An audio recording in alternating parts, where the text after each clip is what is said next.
Hi everyone, my name's Christabel and I'm going to be sharing with you a practice today.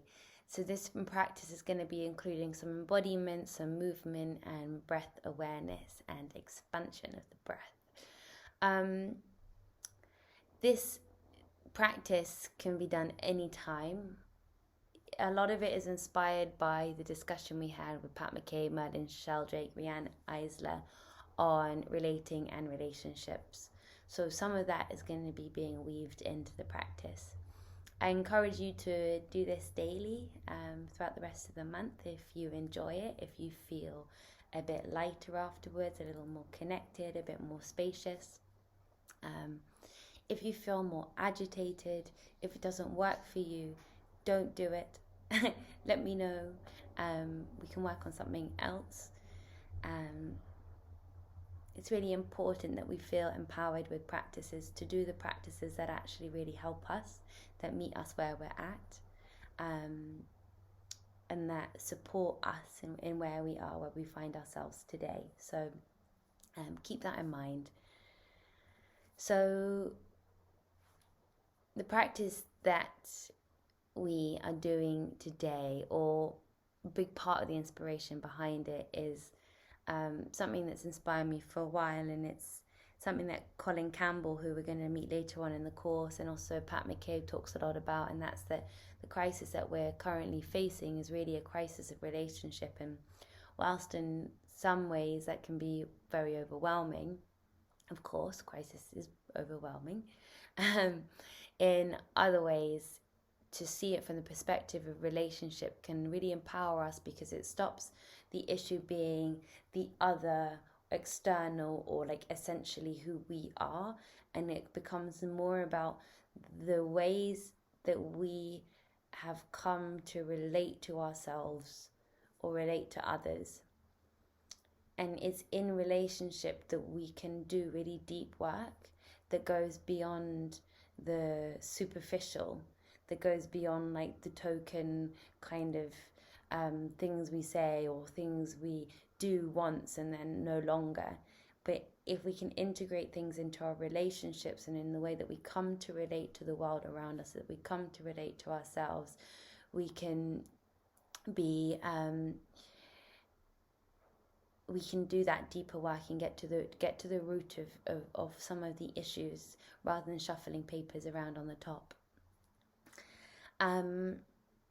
But in this practice, we're going to be looking more a little bit at just the way that we relate to ourselves, and generally with relationship, I feel that we have this relationship with ourselves. I see it as 4-dimensional. So relationship with ourselves, relationship with others, relationship with the more than human and the ecosystems in which we are completely interdependent and reliant on, and then our relationship with that which encompasses all of what I just said, that we are part of, but that which is greater than us. And obviously for some that's God or Creator or the Absolute.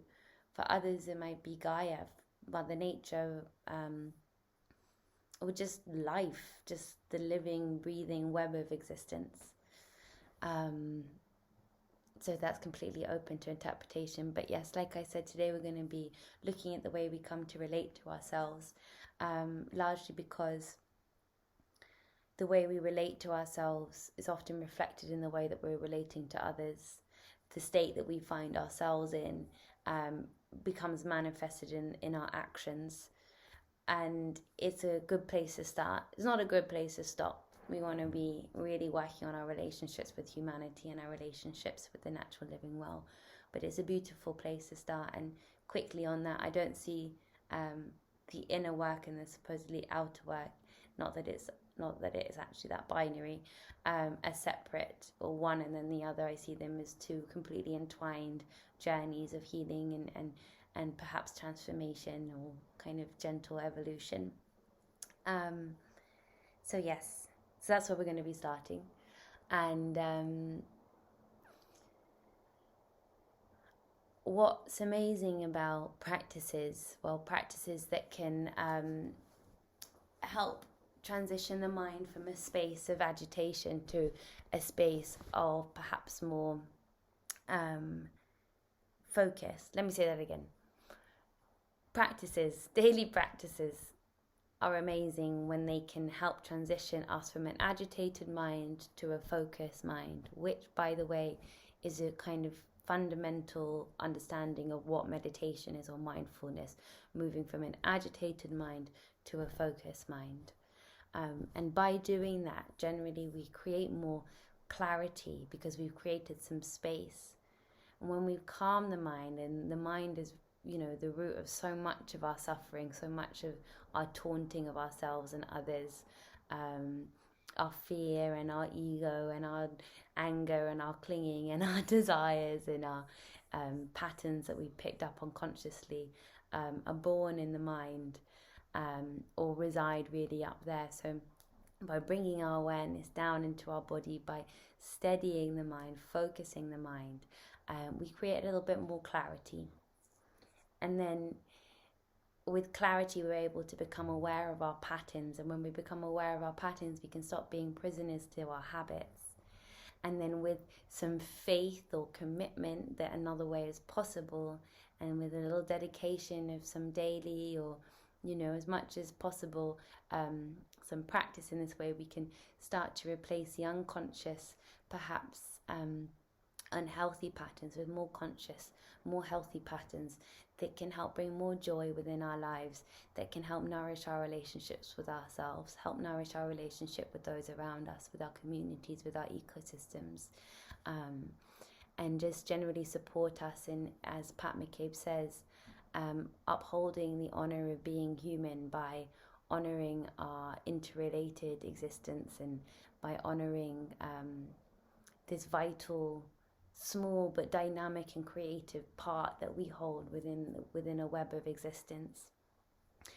And nothing needs to be grand or sudden in these kinds of practices.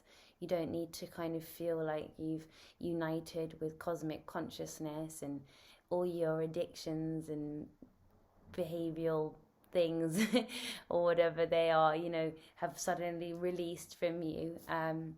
It's about a daily small little shift, perhaps a gesture, as Eve would say, an act of faith or an act of active hope, a reorientation that allows us to step into the world with greater presence, to root ourselves in more compassion and understanding. And also, as we are replacing these patterns, we become empowered to know that we can create change that goes beyond the surface. And if we don't think it's possible to do that in ourselves, then it's going to be quite unlikely that we're going to have the courage to try and change the systems around us that so need to be transformed and so need to evolve, if not be dismantled and rebuilt, depending on which side of that you fall on. But yes, anyway, as we're doing these practices,